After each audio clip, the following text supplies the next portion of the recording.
Let's continue our first second chapter, the principle of management. हमारी जो पुरानी class थी, क्लास नंबर 4, उस क्लास में हमने पढ़ा था कि हमारे मैनेजमेंट प्रिंसिपल्स क्या होते हैं एंड उनके फीचर्स क्या होते हैं। आज हम लोग पढ़ेंगे हमारी क्लास नंबर 5 का टॉपिक, क्लास नंबर 5 हमारी, जिसमें हम लोग पढ़ेंगे इंपॉर्टेंस ऑफ मैनेजमेंट, कि हमारे जो प्रिंसिपल ऑफ मैनेजमेंट है उन प्रिंसिपल ऑफ मैनेजमेंट का इंपॉर्टेंस क्या है, यानी उसकी हमारी डे टू डे लाइफ में, हमारी ऑर्गेनाइजेशन में क्या इंपॉर्टेंस उसकी है। सबसे पहले हम लोग बात करेंगे providing managers with useful insight into the reality. इस मैनेजमेंट प्रिंसिपल से मेरा जो भी मैनेजर होता है, यहाँ पे जो भी मैनेजर मेरा होगा, उस मैनेजर को वो रियलिटी फेस कराता है। रियलिटी का मतलब क्या हो गया कि एक्चुअली में हमारी ऑर्गेनाइजेशन में क्या काम हो रहा है, क्या प्रॉब्लम्स आई हैं और उन प्रॉब्लम्स को हम किस तरीके से सॉर्ट आउट कर सकते हैं, किस तरीके से हम उसको सॉल्व कर सकते हैं, वो चीजें मेरा बताता है प्रिंसिपल ऑफ मैनेजमेंट। अब जैसे आपके ऑर्गेनाइजेशन में बहुत ज्यादा वर्कलोड आ गया, अचानक से आपके ऑर्गेनाइजेशन में बहुत बड़ा ऑर्डर आया और आपके ऊपर बहुत सारा वर्कलोड आ गया, तो अब इस वर्कलोड को सॉल्व करने के बहुत सारे रीजंस आएंगे कि हम लोग अपनी मशीन बढ़ा देते हैं, हम लोग मैन पावर्स बढ़ा देते हैं, हम लोग वर्किंग आवर्स बढ़ा देते हैं, ठीक है, हम लोग और सारे जो भी हम लोग के पॉसिबल आउटकम्स है वो इंक्रीज कर देते हैं। तो ये सारे सॉल्यूशंस हमारे पास अवेलेबल हैं, बट एक्चुअली में क्या उसमें अप्लाई हो सकता है वो हमें देखना पड़ेगा।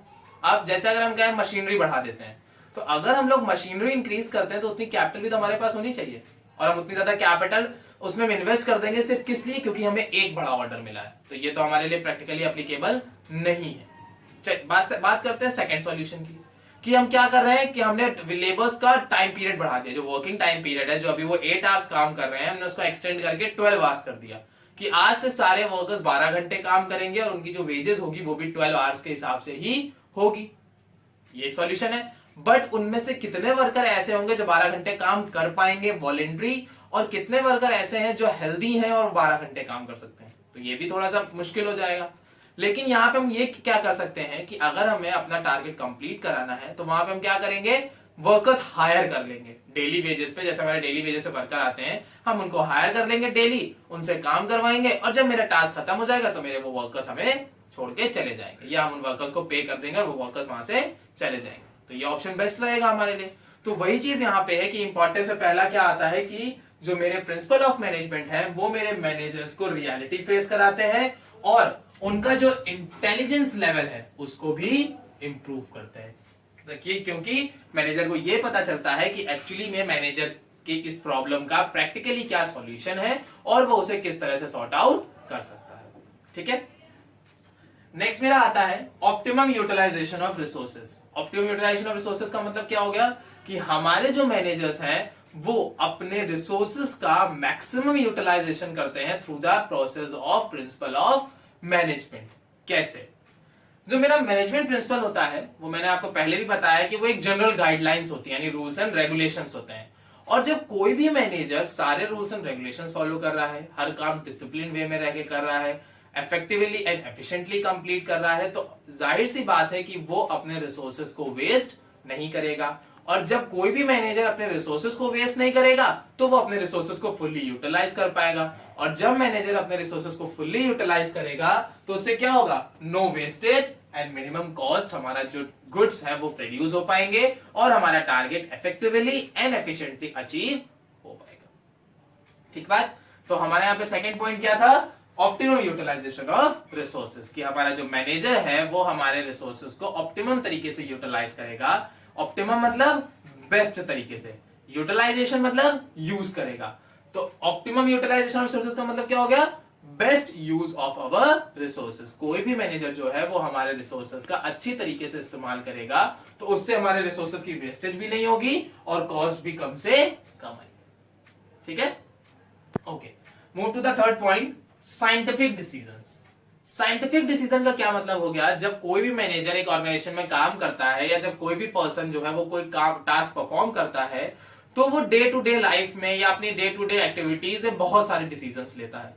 जब वो कई सारे डिसीजंस लेता है तो वो क्या, उसके अंदर एक डिसीजन मेकिंग एबिलिटी आ जाती है या डिसीजन मेकिंग पावर आ जाती है जो कि उसे कोई भी डिसीजन लेने में हेल्प कर देती है। जैसे अभी हम लोग बात करें तो आप सभी की उम्र अप्रोक्सीमेटली 15 to 21 के आसपास होगी।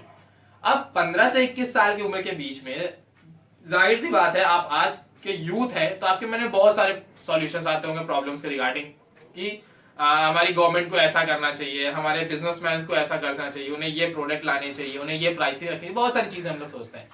बट क्या एक्चुअली में हम लोग उस रिगार्डिंग डिसीजन ले पाते हैं? नहीं ले पाते हैं।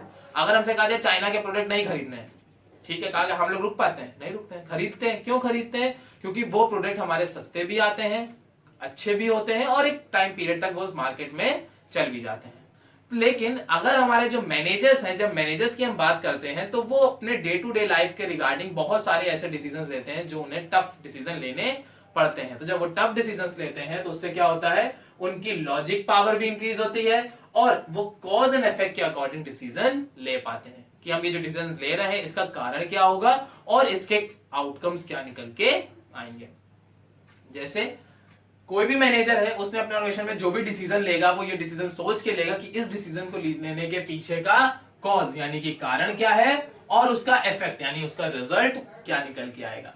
ठीक है, तो हमारा थर्ड पॉइंट यहाँ पे क्या हो गया, साइंटिफिक डिसीजन, जिसमें मेरा manager day to day life में अपने बहुत सारे डिसीजंस लेता है जिससे उसकी लॉजिकल पावर इंप्रूव होती है, एज वेल एज ये वो जो भी ये डिसीजन लेगा वो उसके कॉज यानी कारण एंड इफेक्ट यानी उसके आउटकम्स पे डिपेंड हो जाएंगे। ठीक है, नाउ नेक्स्ट मेरा पॉइंट आता है meeting changing environment requirement. Meeting का मतलब क्या हो गया, मिलना। चेंजिंग एनवायरमेंट रिक्वायरमेंट, हमारे एनवायरमेंट की रिक्वायरमेंट में जो भी चेंजेस आते हैं मेरा मैनेजर उन चेंजेस की रिक्वायरमेंट के अकॉर्डिंग डिसीजन लेता है और उन रिक्वायरमेंट को फुलफिल करता है।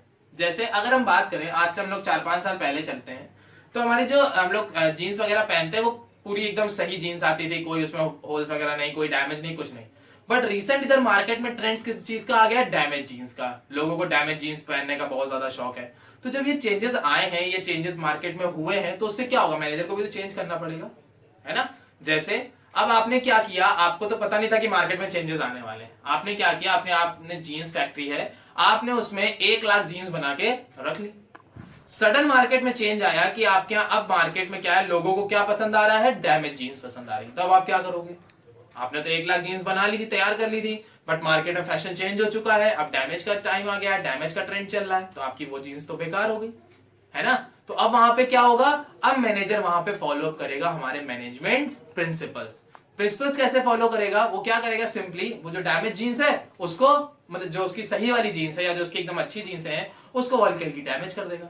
डैमेज कर देगा तो उसे नया प्रोडक्शन भी नहीं करना पड़ेगा और उसकी जो जीन्स है वो भी आसानी से मार्केट में सोल्ड आउट हो जाएगी।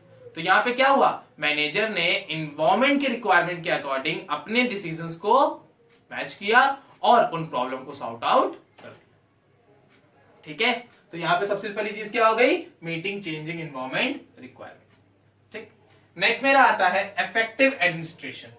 इफेक्टिव एडमिनिस्ट्रेशन का मतलब क्या हो गया कि कोई भी ऑर्गेनाइजेशन तभी सरवाइव कर सकती है जब उसका जो यहाँ पे टॉप लेवल है, किसी भी ऑर्गेनाइजेशन का जो टॉप लेवल होता है, अगर वो टॉप लेवल इफेक्टिव है, की डिसीजन लेता है, मतलब बेस्ट डिसीजन लेता है, रिसोर्सेज यूटिलाइज करता है, मैनेज अच्छे तरीके से करता है, तो किसी भी ऑर्गेनाइजेशन का अगर टॉप लेवल इफेक्टिव और एफिशिएंट है तो वो ऑर्गेनाइजेशन मेरी कैसी होगी, इफेक्टिव एडमिनिस्ट्रेशन। एडमिनिस्ट्रेशन का मतलब होता है कि जो मेरे ऑर्गेनाइजेशन के डिपार्टमेंट्स होते हैं, मतलब पूरे जो सब कुछ देख रेख करते हैं, उनको एडमिनिस्ट्रेशन बोलते हैं।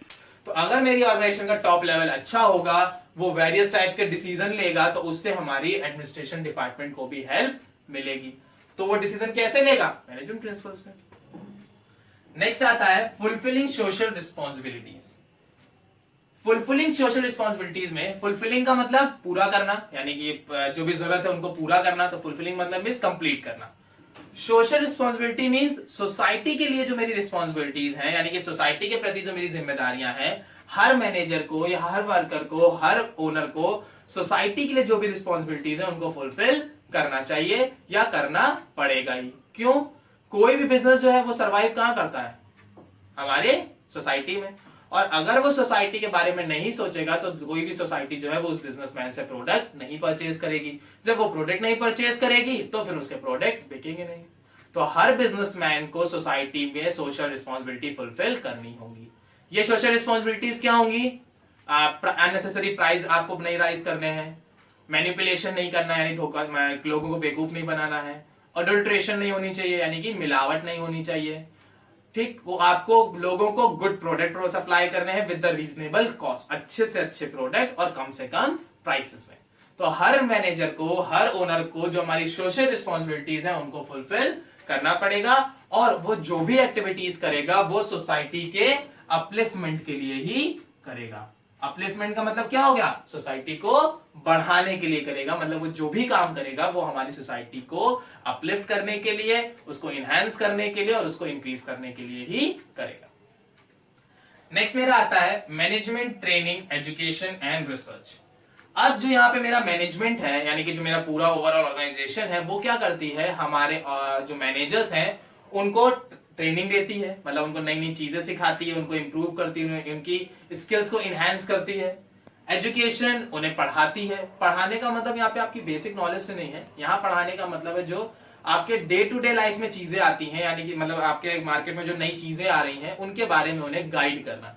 अब जैसे मोबाइल फोन्स हैं, आए दिन मोबाइल फोन्स में चेंजेस आते हैं, तो ये जो चेंजेस आए हैं ये चेंजेस उनको अपनी ऑर्गेनाइजेशन में समझाने पड़ेंगे। वो जो ऑर्गेनाइजेशन में वो सेमिनार्स लेंगे, मीटिंग्स लेंगे, जिसमें वो अपने मैनेजर्स को उसके बारे में बताएंगे, वो चीज मेरी कहलाती है एजुकेशन। नेक्स्ट मेरा आता है रिसर्च। रिसर्च का मतलब वो उन्हें ये भी मोटिवेट करते हैं कि आप कुछ नया लेके आइए, आप कुछ नया सोचिए जो हम मार्केट में ला सकते हो और जिससे हमारी ऑर्गेनाइजेशन को फायदा हो। तो यहां पे जो मेरा नेक्स्ट है कि जो मेरा मैनेजमेंट होता है वो मेरे मैनेजर्स को ट्रेनिंग देता है, एजुकेशन देता है और रिसर्च एबिलिटी भी इनहैंस करता है। तो these principle are based for the training and is a part of the education syllabus. और ये जितने भी मेरे मैनेजमेंट प्रिंसिपल्स होते हैं ये सारे के सारे हमारे एजुकेशन सिस्टम का ही पार्ट है, हमारी डे टू डे लाइफ का ही पार्ट है। सो आज का हमारा टॉपिक जो था वो था इंपॉर्टेंस ऑफ मैनेजमेंट। उसके मेरे यहाँ पे 7 इंपॉर्टेंस थी। Providing manager with useful insight the reality, मतलब मैनेजर को रियलिटी फेस कराना। ऑप्टिमम यूटिलाइजेशन ऑफ रिसोर्सेज, अपने रिसोर्सेज को बेस्ट तरीके से यूज करना। साइंटिफिक डिसीजन, मतलब कि जो भी आप डिसीजंस लेंगे वो आपके कॉज एंड इफेक्ट पे ही बेस करेंगे और आप इफेक्टिव डिसीजन ले पाएंगे। मीटिंग चेंजिंग एनवायरमेंट रिक्वायरमेंट, यानी आपके एनवायरमेंट में जो भी चेंजेस हो रहे हैं आप उन चेंजेस को अपने डिसीजंस के थ्रू कंप्लीट करेंगे और आप ऐसे ही डिसीजंस लेंगे जो आपके एनवायरमेंट को मीट करने में हेल्प करेंगे। इफेक्टिव एडमिनिस्ट्रेशन, जब भी टॉप लेवल एक अच्छा डिसीजन लेगा, इफेक्टिव डिसीजन लेगा, तो उससे मेरा जो एडमिनिस्ट्रेशन डिपार्टमेंट है यानी जो मेरा ऑर्गेनाइजेशनल डिपार्टमेंट है वो भी इफेक्टिव हो जाएगा। फुलफिलिंग सोशल रिस्पॉन्सिबिलिटीज, कोई भी जो मैनेजर है, कोई भी जो कंपनी है, कोई भी जो मैनेजमेंट है वो सबसे पहले जो भी टास्क परफॉर्म करेगी वो सोसाइटी के लिए ही करेगी और सोसाइटी के अपलिफ्टमेंट के लिए ही करेगी, ना कि वो अपने प्रॉफिट मोटिव के लिए करेगी, क्योंकि उसको प्रॉफिट तभी होगा जब वो सोसाइटी को डेवलप करेगा। और last training education and research, कि हमारा कोई भी मैनेजमेंट जो है वो हमारे ट्रेनिंग, रिसर्च और एजुकेशन पे भी सपोर्ट करता है। सो आज का हमारा टॉपिक ये खत्म होता है। अब हम लोग बात जो करेंगे कि ये जो मेरे मैनेजमेंट प्रिंसिपल्स हैं, हमारे 2 साइंटिस्ट थे, जिन 2 साइंटिस्ट ने हमारे पूरे मैनेजमेंट प्रिंसिपल्स को डिफाइन किया है। पहले थे हमारे हेनरी फेयोल और दूसरे थे हमारे एफ.डब्ल्यू. टेलर। हेनरी फेयोल और एफ.डब्ल्यू. टेलर ने अपने अपने कुछ मैनेजमेंट प्रिंसिपल और साइंटिफिक प्रिंसिपल्स उन्होंने डिफाइन किए हैं जो कि हमें इस मैनेजमेंट ऑफ प्रिंसिपल चैप्टर को पढ़ने में हेल्प करेंगे। स्टूडेंट्स एक बात ध्यान रखिएगा, आपका जो ये प्रिंसिपल ऑफ मैनेजमेंट चैप्टर है इससे आपका 12th में एक प्रोजेक्ट भी दिया जाता है जो कि एक ऑप्शनल प्रोजेक्ट होता है कि आपको प्रिंसिपल ऑफ मैनेजमेंट या मार्केटिंग में से चूज करके बनाना होता है। और ये जो मैनेजमेंट है ये बहुत इंपॉर्टेंट पार्ट होते हैं या इंपॉर्टेंट कॉन्सेप्ट होते हैं हमारे किसी भी ऑर्गेनाइजेशन का। तो अब जो हम लोग हैं वो बहुत इंपॉर्टेंट टॉपिक अब स्टार्ट करने जा रहे हैं, वो हमारा क्या है, principle of Henri Fayol and scientific principle of F W. Taylor. So पहले इसको नोट कर लीजिए, बाकी जो हमारे मेजर प्रिंसिपल्स हैं वो हमारी नेक्स्ट क्लास में।